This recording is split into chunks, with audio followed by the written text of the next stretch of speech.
Good morning.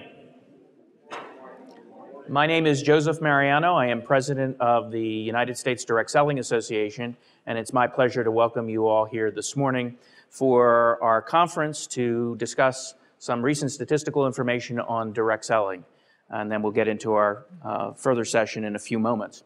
To join me for this next 15 minutes or so to talk about some of our most recent statistical information of interest on the direct selling industry, both in the United States and worldwide, I'm honored to be joined by Mr. Alessandro Carlucci.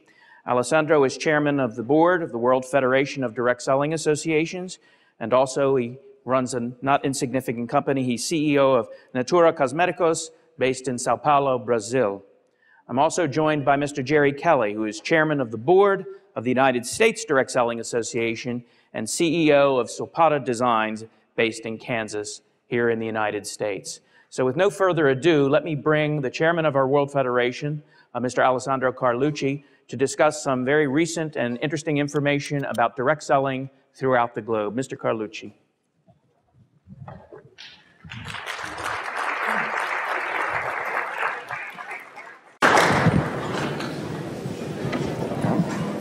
Don't touch it. So, good morning, everybody. It's a great pleasure to be here with you, especially because this is the first time that we can be together, the World Federation and also the US DSA, to share with you the numbers of our industry. And, well, first of all, many years before, the word social media recognized and propagate the value of recommendation and the ability of people to mobilize other people. Network acting was already the essence of direct selling. So we can say that we are the original social network. And we would not adequately tell the story of direct selling without measuring its reach. And today, I hope that we can give you a good idea about all the opportunities, economical, social opportunities that we give to people around the globe. And before we start to share some of the good information that we have for you today, I would like to particularly thank the Global Research Committee of the World Federation that worked hard in the last several years to allow us to be here, not only to share good numbers, but especially quality numbers. We are very proud of the work that this committee did, and especially I would like to recognize Judy Jones of Amway that led this committee. So Judy, thank you so much.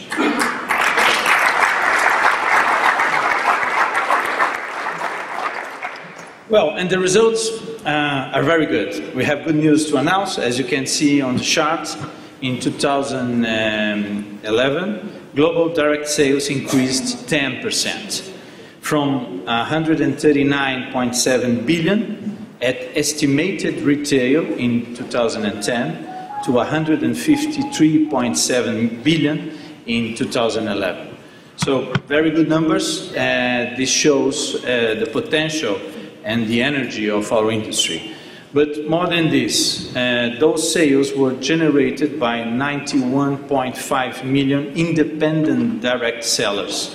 These are the independent business people around the world who represent the world's thousands of direct selling companies, taking advantage of the earnings and training opportunities they offer. This force of independent direct sellers was up 9% year on year from 84.3 million in 2010. We always say that direct selling is a barometer of the economy, a leading indicator of what is to come. And our news this year proved this point. As you can see, direct selling is leading the way out of the global recession in all major regions in the world. Asia is the largest region for direct selling, at 44% of total global sales. In 2011, this region reached $66.9 billion, up 12% year on year, generated by 52 million direct sellers. The Americas account for 39% of the world's total sales, with sales of 60.4 billion, up 11%. America sales were generated by force of 26.7 million direct sellers. We always, and Europe, represent 16% of global sales. And here, sales reached $25 billion, up 4% year on year. 11.4 million direct sellers make up the sales force in Europe. There are 22 countries in the world with retail sales in excess of $1 billion. We call this the $1 billion club. These countries account for more than 90% of the world's direct retail sales. Tremendous growth is seen in many places. Joining this group of 22 countries for the first time are two of the world's emerging markets, Turkey up 6% and Indonesia up 14%.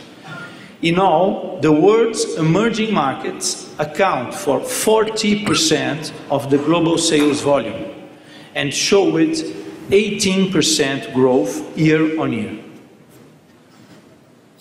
Sales in the advanced, more mature economy account for 60% of direct retail sales. Overall, sales in these countries were up 5%. In fact, the direct selling story has always been one of success in both emerging and advanced countries. Here is an example. The world's top 5 direct selling markets account for more than 60% of sales. 2 of these countries are considered advanced markets, 3 are considered to be emerging markets. My native country, Brazil, and home of our company Natura Cosméticos, is the 5th direct selling market in the world, with 8% of sales in 2011, 12 billion. Just slightly ahead is South Korea, at the 4th place with 8% of sales, 12.8 billion. The world's 3rd market is China, generating 11% of sales, 16.3 billion. The number 2 is Japan, with 16% of the global total, 23.9 billion. And finally, there is the United States, ranked the 1st, the highest level of direct sales in the world. And to provide you with all the details on the figures in the US market, I am pleased to introduce Mr. Jerry Kelly, Chairman of the Board of the US Direct Selling Association. Please, Jerry.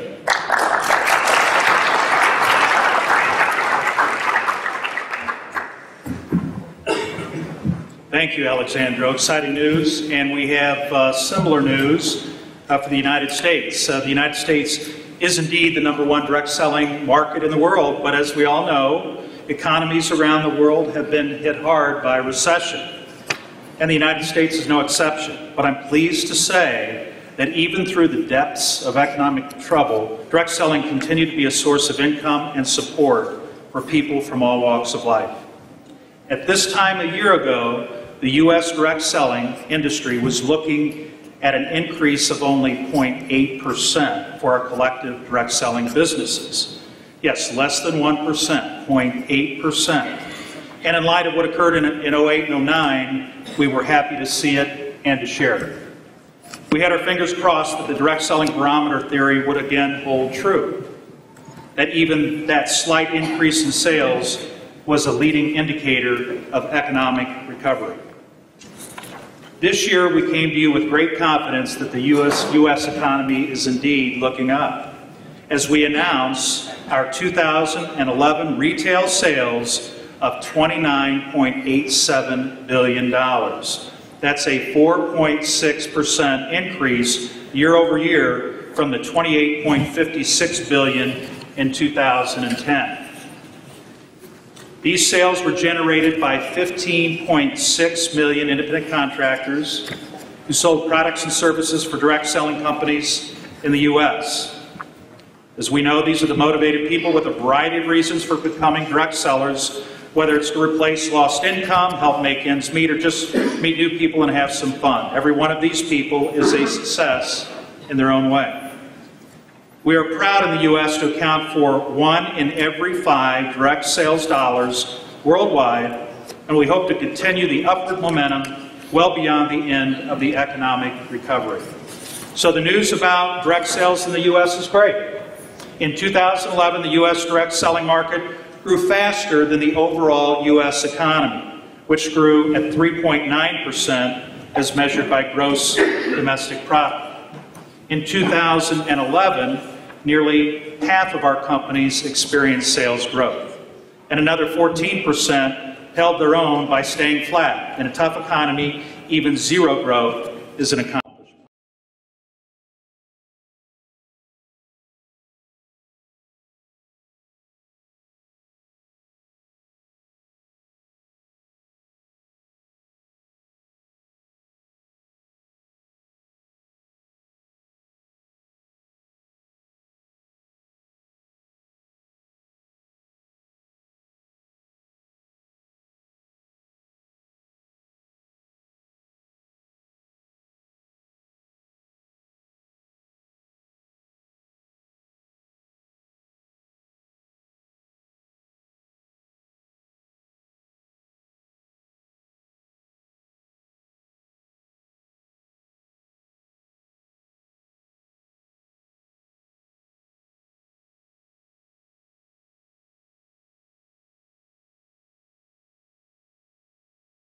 Who would be independent direct sellers, their customers, or direct selling companies.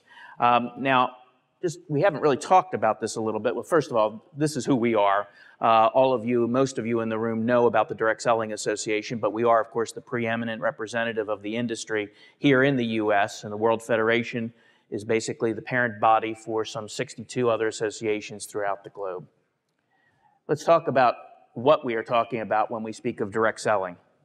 The direct selling definition that we typically use is the following: the sale of a consumer product or service in a person-to-person manner away from a fixed retail location, and this is important, where the company offers opportunities to an independent sales force, an independent contractor sales force, absolutely critical to who we are as an industry. You're familiar, of course, with many of our companies. Many of you are in this room.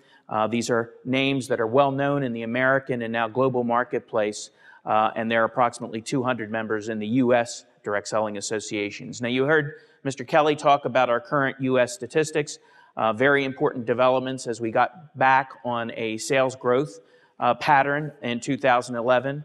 Just anecdotally, the information for 2012 in the first quarter looks interesting and equally positive thus far, so we're very happy about that. Now, why become a direct seller?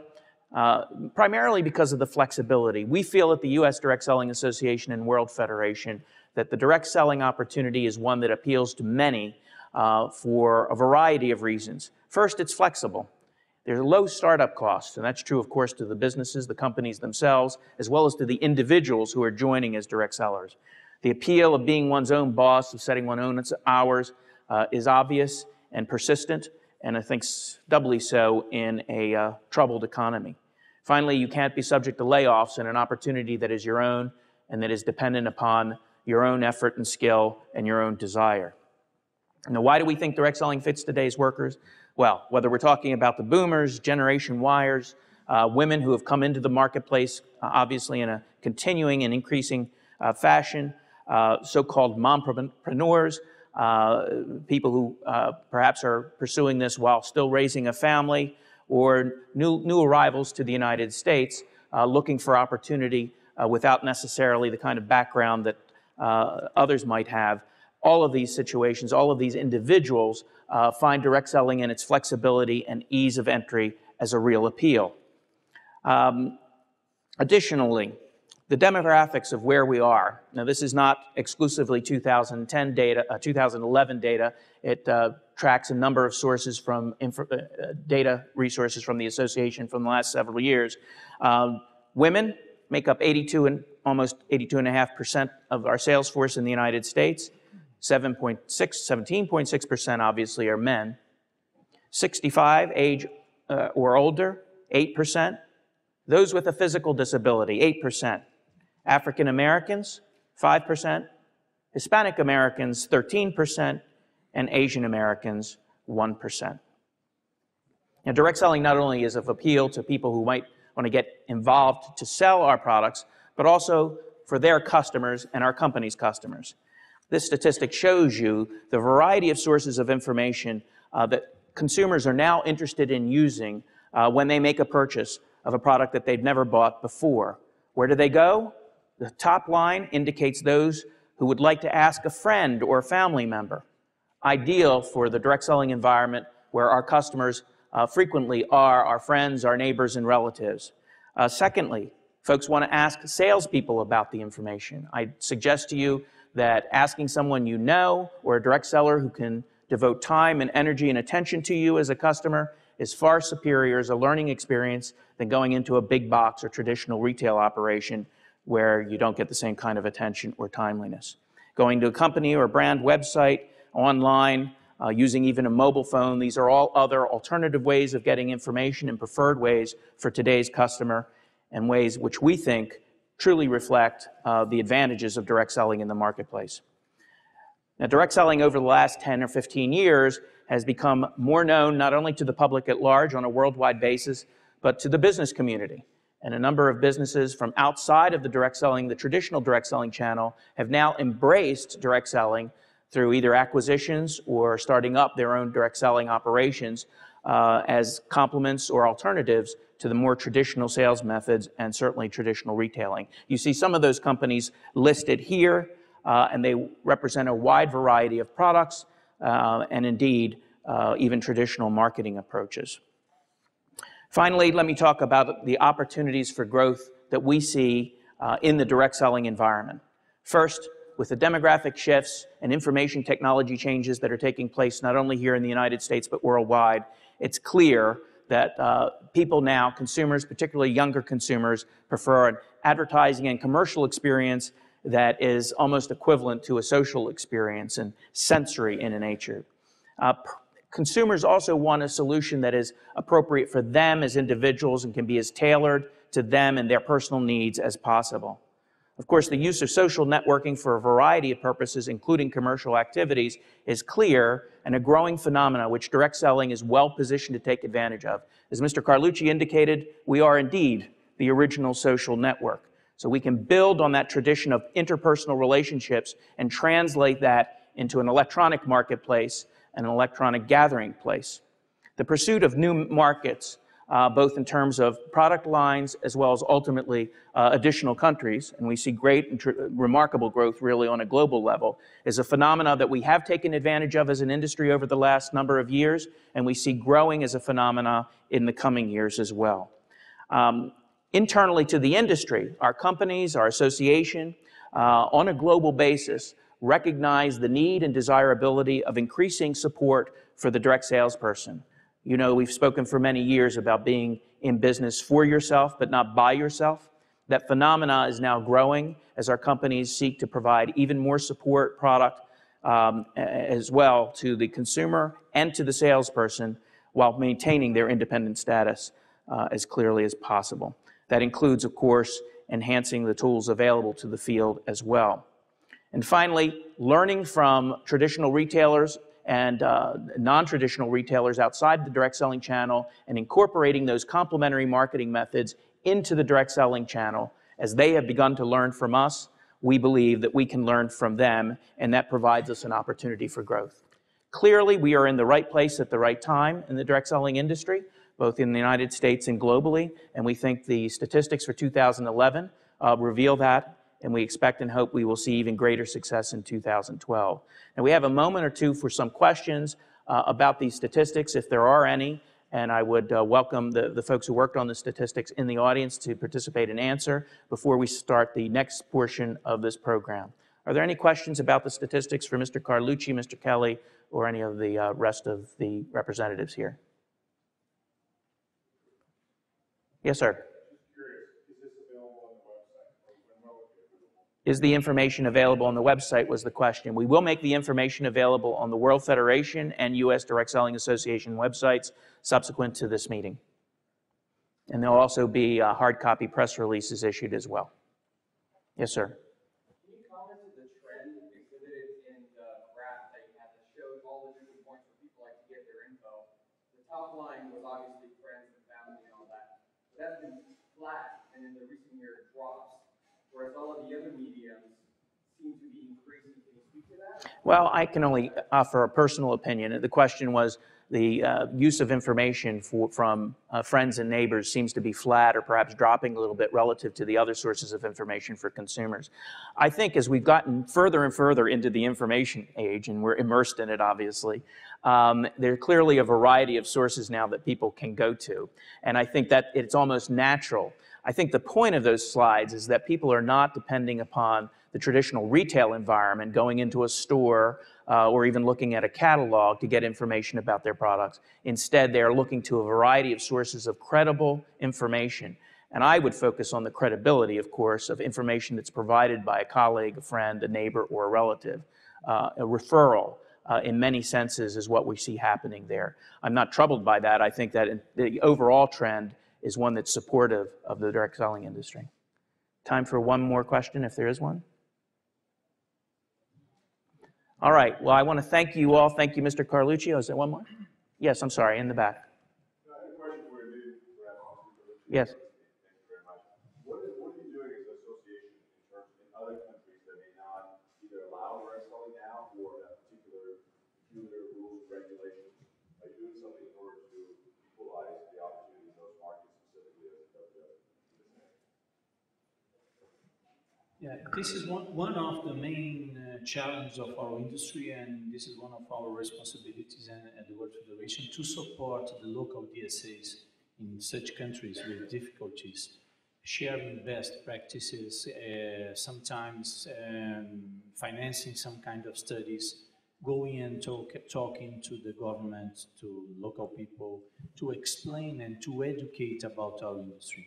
Most of the difficulties that we have is because people usually, they don't know our industry and they fantasize a little bit what we do. So one of the most important things is how can we explain about the industry, and this is one of our best efforts in the World Federation. So the answer, yes, we support those countries and also the local DSAs that are doing their best to really promote our industry.